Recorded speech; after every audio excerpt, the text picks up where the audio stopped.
Martín Portugués, presidente de la CEN, Confederación Empresarial Navarra. Bienvenido a este programa. Gracias, bien hallado. ¿Cuál es la clave en 2025 para que una empresa sea competitiva? Buena pregunta. Pues aprovechar todas las patas que generan competitividad. Que haya seguridad jurídica, que utilicemos las herramientas para esa competitividad en materia fiscal, en materia presupuestaria, bueno, que estemos bien colocados ante la situación geopolítica que estamos sufriendo. Será una serie de componentes, pues que la energía sea barata, como digo, pues que tengamos esa seguridad jurídica y podamos competir en un mercado ciertamente muy complicado. Incido en 2025 por saber si en el paso de los años y en la evolución de la empresa, sobre todo de la empresa navarra, la competitividad ha dependido más de la propia estrategia de la propia empresa que de todos los agentes externos que acompañan, instituciones incluidas, legislación incluida. Bueno, hay elementos internos propios a la propia empresa, a tu sector de actividad, y hay elementos externos, exógenos, en donde tenemos que contribuir todos los que podemos hacerlo por facilitar, por ayudar, por apoyar, para que esa empresa sea competitiva. Cuando hablamos de medidas fiscales, por eso queremos, porque debemos utilizar las herramientas que tenemos en nuestra propia mano. La empresa ya se encarga de hacer las suyas para que esas empresas puedan salir adelante. La herramienta fiscal es una de ellas, el presupuesto es otra, bueno, son varias y entre todos tenemos que ayudar porque, como digo, estamos viviendo tiempos muy complejos, muy complicados.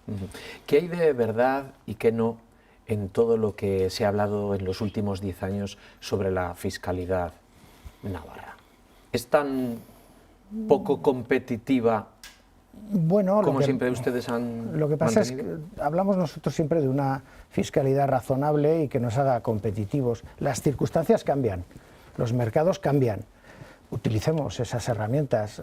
Por lo tanto, anualmente se aprueban los presupuestos aquí en Navarra y a través de los mismos debemos conseguir pues, reforzar, apoyar a las empresas cuando lo necesitan a través de esos medios. Y para nosotros, pues bueno, revisar esa política fiscal es importante para defender a nuestras empresas, a las empresas navarras.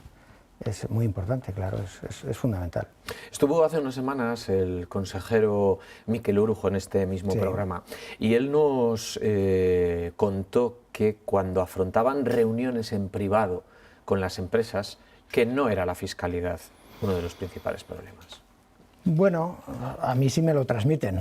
A mí me transmiten que si pudiéramos conseguir pues, equipararnos en determinados impuestos pues, a vecinos nuestros, pues podríamos mejorar. Pero no es solamente eso, yo estoy de acuerdo con el consejero. Hay otros aspectos tan importantes como él conoce, como la agilidad administrativa y otros muchos que nos servirían pues, a posicionar de la mejor forma posible a las empresas ante ese complicado mercado que estamos viviendo. Él decía que estaban trabajando en nuevas medidas para que Navarra fuera más atractiva precisamente a nivel fiscal y puso encima de la mesa que hace 10 años, en 2015, según la Cámara de Comptos, la Hacienda Foral estaba poco menos que en una situación cercana a la bancarrota. ¿Eso está justificado para que se tomaran aquellas medidas que no han evolucionado demasiado? Bueno, pero la situación ha cambiado sustancialmente. Por los últimos datos que tenemos, la recaudación es importante. Nosotros consideramos que se puede seguir recaudando a ese nivel.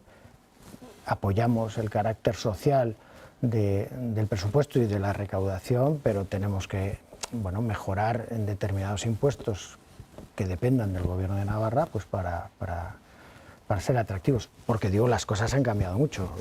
Según los datos que tenemos, la recaudación se ha incrementado, pues vamos a hacer un uso adecuado y vamos a intentar que estas empresas pues puedan competir también por esa vía, para atraer y para retener lo que tenemos. En esa conversación también se puso encima de la mesa que una empresa lo que necesita es, entre otras cosas, innovación, que había 6 centros tecnológicos y 3 de investigación en Navarra y que se sigue necesitando esa formación con las 3 universidades y la formación profesional. Sin duda. ¿Esto es real? ¿Esto da garantías de futuro? Sí, es uno de los elementos más más para hacernos competitivos, evidentemente que sí. Y eso da formación en un momento además donde es fundamental para muchos puestos de trabajo, sin duda. Sobre el 31% del PIB industrial, que él dijo que no lo repetía casi nadie en Europa. Es verdad. ¿Esto es para valorarlo o no? Sí, sí, evidentemente. Y lo que queremos es mantenerlo y mejorarlo.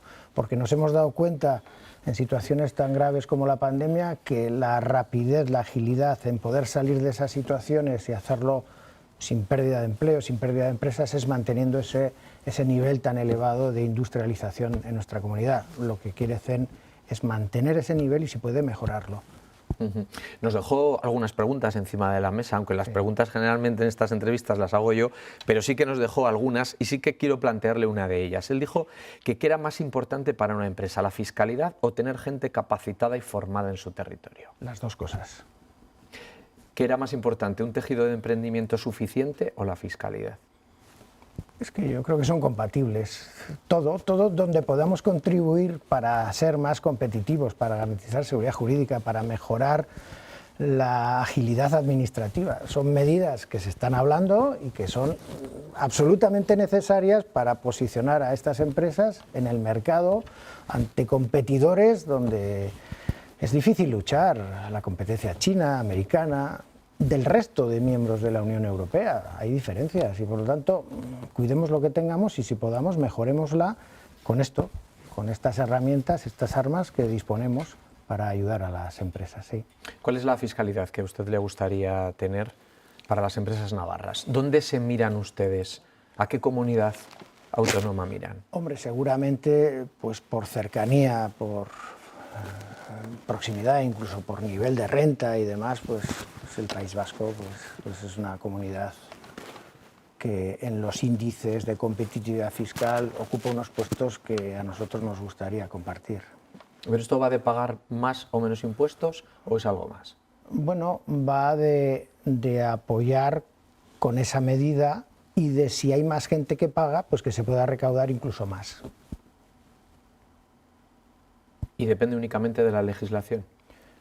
Bueno, ¿Es voluntad política? Bueno, pero si hay más contribuyentes, más se recauda, ¿no? Si podemos conseguir que vengan más empresas, porque somos atractivos también en esto, pues seguramente podremos recaudar más. Si somos más, recaudamos más. ¿Y qué haría usted para que vinieran más empresas a Navarra? Bueno, hay muchas cosas que se están haciendo y yo pongo en valor todo lo que hace el Gobierno de Navarra y muchas instituciones. Nosotros estamos ahí para ayudar, para colaborar. Bueno, como digo, para conseguir esa competitividad tenemos que mejorar en todo lo posible. Y es cierto que hay datos macroeconómicos que ciertamente nos apoyan. Navarra es una comunidad que se vende sola muy bien. Navarra es muy atractiva.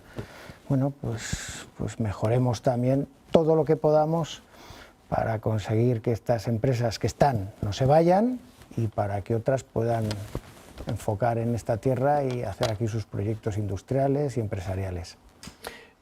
Han hablado ustedes mucho también de la conectividad. De hecho, en el mes de marzo ustedes impulsaron, entre otras cosas, la plataforma del tren de alta velocidad. ¿Por qué?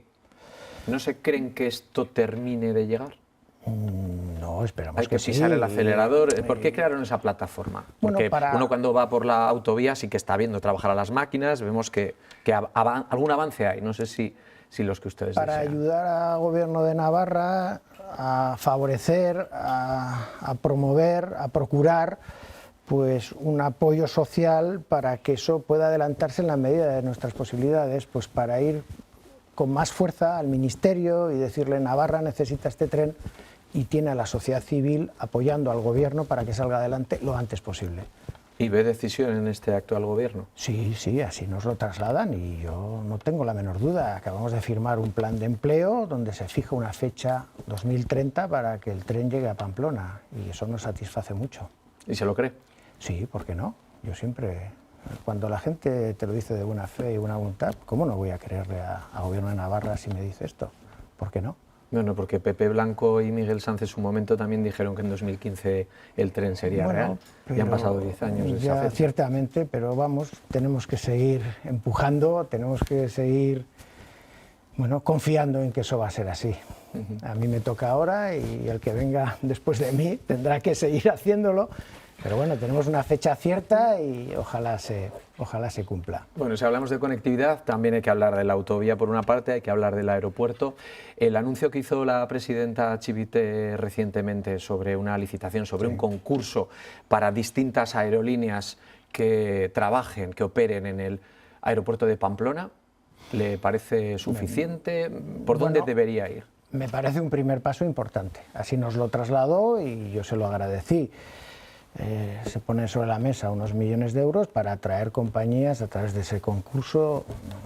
Consideramos que el aeropuerto de Pamplona tiene que tener una salida internacional o alguna salida internacional y alguna otra nacional, porque lo necesitamos para ese movimiento turístico que vemos que va cogiendo auge, para esa actividad industrial tan importante es necesario. Se perdió mucho con el vuelo de Frankfurt y tenemos que recuperar una conexión europea y si podemos mejorarlo también en el ámbito nacional, pues sería ideal. Por lo tanto, ese movimiento que ha hecho el Gobierno de Navarra es de nuestro apoyo y lo aplaudimos. ¿El de la autovía? ¿La autovía de Madrid, la Medinaceli y Tudela? Bueno, todo lo que sea mejorar la conectividad, las conexiones por carretera también, pues está muy bien. Y todo lo que sea además garantizar la seguridad que da una autovía, pues para el tráfico rodado, pues también está muy bien visto y así lo venimos requiriendo, solicitando desde CEN. ¿Se puede hacer algo más por reducir la siniestralidad en Navarra? Ustedes han puesto en marcha hace muy pocos días una campaña precisamente, no sé si para sensibilizar o para objetivos más concretos. ¿De quién depende más que se reduzcan las cifras? ¿De los trabajadores? ¿De los empresarios? ¿De las instituciones? De todos, pero los empresarios somos los responsables de ello, ¿no? Entonces, bueno, para nosotros es muy importante, está en nuestro debe y los empresarios tenemos que afrontar este problema con seriedad, voluntad. Lo hacemos y con conciencia de que el accidente es un estigma que no se puede producir. Por lo tanto, vamos, desde CEN somos conscientes de este problema y trasladamos la necesidad de ponernos las pilas día a día para que no se produzca ningún accidente. ¿Y hay que hacer más pedagogía? ¿Hay que señalar más el problema, levantar más la mano? Bueno, seguramente, yo siempre pongo el ejemplo como el buen estudiante, ¿no? Hay que dedicarle todos los días algo de tiempo. Hay que pasearse por la fábrica, hay que observar dónde hay puntos donde puede haber un accidente, hay que corregirlos, hay que invertir en seguridad, sin duda. Hay que hacerlo así, no tenemos otra, porque ningún empresario quiere tener ningún accidente, desde luego. ¿Le preocupan los aranceles? Sí. ¿Le preocupa la situación que pueda llegar desde Estados Unidos? Porque es verdad que de momento estamos un poco en stand-by esperando a ver qué va a pasar, pero eso, ¿cómo lo están vigilando ustedes? Bueno, todo lo que es incertidumbre para la actividad empresarial pues no es favorable, ¿no? Vemos noticias, un día hay aranceles, al día siguiente no los hay o los va a haber en otro plazo. Creemos que son totalmente improductivos. Nos preocupan tanto los aranceles que nos vienen como los que pretendemos implementar para sus productos, porque muchas empresas nos trasladan que mucha materia prima viene de Estados Unidos. Sí, nos preocupan enormemente porque afecta también a la competitividad. Va a oír muchas veces en esta entrevista la palabra competitividad porque es la clave de nuestras empresas, poder serlo. ¿Cuáles son los sectores que ahora mismo pueden tener más dudas de lo que ocurra a este respecto? Bueno, todos aquellos que tengan una exportación importante con los Estados Unidos de América. Porque se ha hablado del sector vitivinícola, del automóvil. Sí, pues del agroalimentario, pues los más potentes, los más emblemáticos en nuestra comunidad. ¿Hay relevo en la empresa navarra? Pues yo en mi caso sí, pero en otras evidentemente no. Y es algo muy preocupante, es muy preocupante, ciertamente. ¿Por qué no hay relevo? ¿Porque no hay formación? ¿Porque hay mercados que se van a terminar? ¿Por qué? Bueno, yo creo que es multifactorial, ¿no? Si vemos determinados sectores como el comercio, pues vemos la desaparición del comercio, seguramente porque Las personas han visto muchos sacrificios en sus casas, han visto que sus padres se han dejado la vida y el alma en sus negocios y han dicho, oye, pues yo... Bueno, otras veces no. Es un problema muy difícil. Hay que poner en valor a la empresa, hay que poner en valor el trabajo del empresario y con eso seguramente fortaleceremos la figura de este empresario y las ganas de continuar con los negocios familiares y que no lo son otros.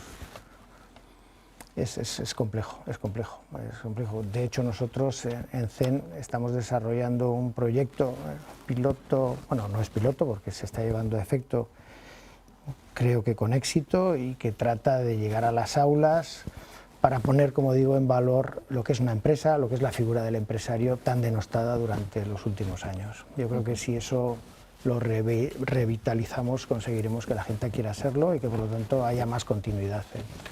¿Y por qué cree que se ha llegado a tener? ¿Ha sido una lluvia fina? ¿Ha habido hechos que han llevado a la sociedad a pensar en eso? ¿Por qué el relevo generacional antes estaba casi más garantizado que ahora? Bueno, hay mucha más formación, el mercado es muy amplio, el mundo se ha hecho pequeño y bueno, las oportunidades también en una sociedad como la nuestra, tan formada, preparada.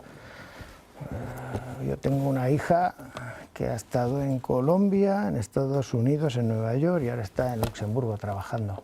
Igual a ella le podríamos preguntar, pero la veo feliz. Tengo otro hijo que está conmigo en el despacho y que es feliz en el despacho. No sé, hay muchos factores, de verdad. ¿El sindicalismo ha tenido algo que ver? No, en mi opinión no. Bueno, es parte de la actividad empresarial en este país y así lo hemos vivido. Las relaciones sindicales son normalizadas en una actividad profesional, lo veo con normalidad. No creo que eso sea determinante para que alguien no quiera seguir un negocio. No, sobre todo la imagen de la que estábamos hablando, ¿no? La imagen del empresariado de antes, pero el capitalista, explotador, etc. Bueno, pero un sindicalismo responsable no trata así al empresario. Yo al menos con las personas que hablo pues, pone en valor la figura del empresario y entiende cuál es su posición y cuál es la de los trabajadores y los representantes sindicales. No creo que eso sea determinante para que haya más o menos emprendimiento en las empresas, no. Son las reglas del juego y en esas reglas jugamos todos. ¿Qué le parece el diálogo social que hay en Navarra? Correcto, adecuado. ¿Se podría mejorar? Todo es mejorable, pero bueno, pues nosotros tenemos muchos foros abiertos, muchos puntos de encuentro, principalmente con comisiones y con UGT. Y bueno, prueba de ello son el plan de empleo, los acuerdos intersectoriales que estamos renegociando. Es como se tienen que corregir determinadas cuestiones laborales, es lo que nosotros defendemos para avanzar en jornada, en salario y en otras muchas cosas que tenemos que tratar. Ese es el foro. ¿Con ELA y con LAB deberían estar en el Consejo de Diálogo Social? ¿Debería haber una conversación más fluida? Bueno, yo conversación con ELA y LAB tengo. Seguramente la idea de empresa es totalmente contraria. Yo puedo contraponer ideas, no contrapongo nunca a personas, las personas están por encima, ¿eh? Pero su idea de empresa es muy distinta a la que tiene CEN. Entonces hay puntos donde podemos encontrar acuerdos y hay otros donde estamos alejadísimos, ciertamente. ¿Y hay margen de mejora en ese aspecto? Bueno, pues yo sí. ¿Qué espera usted? Porque le queda todavía un tiempo al frente de la Confederación. Bueno, hombre, espero que sí. Yo trabajo siempre en el mundo laboral. El mundo laboral es de concertar, de conciliar, de avanzar, de negociar, hasta la extenuación en muchos casos. Yo siempre he pensado que un mal acuerdo es mejor que un buen pleito y que las heridas siempre se restañan mejor y más rápido con un acuerdo, siempre. Por lo tanto, nosotros siempre estamos abiertos. Lo que pasa es que a veces esa negociación es muy parcial y nosotros queremos avanzar en negociaciones mucho más amplias. No se puede hablar exclusivamente, por ejemplo, de jornada sin tratar otros asuntos, ni de salario sin hablar de jornada o de otras condiciones sociales o del absentismo o de la eficacia y eficiencia en el trabajo. Por lo tanto, cuando uno negocia, por ejemplo, un convenio colectivo, trata de muchas cosas. Tenemos que tratar todas las cosas que conforman la relación laboral habitual y parte de ello es que es otro arma, es un arma que ha dado mucho éxito. Yo creo que a las empresas, a los sindicatos, la negociación colectiva es fundamental en este país. ¿Qué le ha parecido toda la evolución que ha tenido el salario mínimo interprofesional? ¿Ha sido tan dramático como se dijo al principio? ¿Se ha hecho justicia? ¿Es complicado? Bueno, en Navarra seguramente no ha tenido la trascendencia que ha tenido en otras zonas del Estado, ¿no? Pero yo siempre, y va al hilo de mi anterior respuesta, yo pienso que la mesa para estas cuestiones es el diálogo social. Ahora puede parecer que haya un gobierno que favorezca una parte de esa mesa. Puede cambiar el gobierno y puede ser al revés. Aunque así fuera, yo siempre seguiría apoyando el diálogo, la negociación en las mesas que tenemos abiertas, pues en muchísimos convenios, y creo que ahí es donde hay que tratar los aspectos fundamentales de la relación laboral, que son salario, jornada y otras materias sociales. Ese es el foro. Yo creo que la imposición legal rompe con un principio fundamental en España, porque la negociación ha dado un gran éxito y seguramente somos hoy lo que somos gracias a esa negociación, a fijar las reglas del juego en un acuerdo entre empresas y trabajadores, trabajadores y empresas, por avanzar, por mejorar, por ser competitivos. ¿Cuál es el punto de equilibrio, por ejemplo, para llegar a las 37 horas y media? Las 35 están allí, en la lejanía. Bueno, ¿Quién tiene que sentarse a hablar de esto? ¿Cuál es el punto de encuentro? Es que depende del sector, depende... Depende del sector, pero todos queremos trabajar poco, o casi todos queremos trabajar menos, pero y por lo menos no perder... Pero seguramente tendremos que afrontar este tema pues con otros, como acabo de decir, de la efectividad del tiempo de trabajo. Igual hay que trabajar 37 horas y media, sí, mejor. Y 35 mejor que 37. Evidentemente todos queremos vivir la vida. Pero bueno, pues tenemos que hablar también de que en esas 37 horas y media, 35, realmente hay que trabajar, hay que tratar temas que actualmente son muy sangrantes, como es el absentismo. Recoge conceptos muy amplios en derecho, otros que están reconocidos, pero bueno, hay unos niveles de incapacidad por contingencias comunes muy elevados. Bueno, eso hay que tratarlo en jornada, porque al final va a afectar, en mi opinión.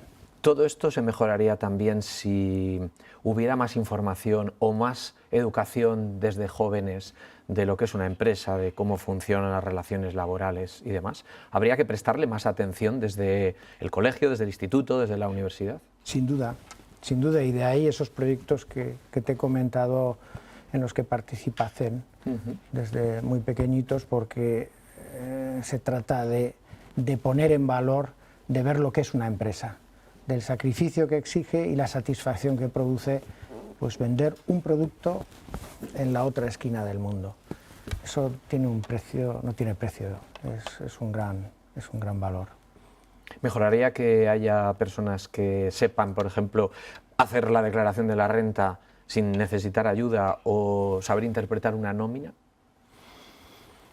Bueno, la nómina ya se interpreta, no te preocupes que la gente la ve a conciencia.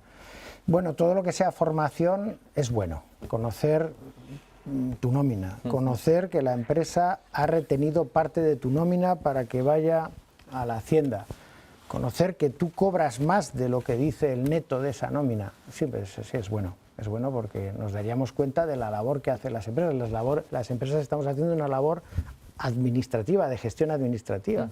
Estamos reteniendo un dinero en la nómina de ese señor y lo estamos remitiendo directamente a la hacienda. Manuel Piquer, ¿dónde le pilló el apagón? En el despacho, como siempre. ¿Y qué pasó? Pues que se fue la luz y que nos quedamos, primero pensábamos que éramos nosotros, luego la comunidad, luego el barrio, luego la ciudad, luego el país. ¿Le generó inseguridad? Sí, porque para mí la conexión, la electricidad es fundamental en mi trabajo.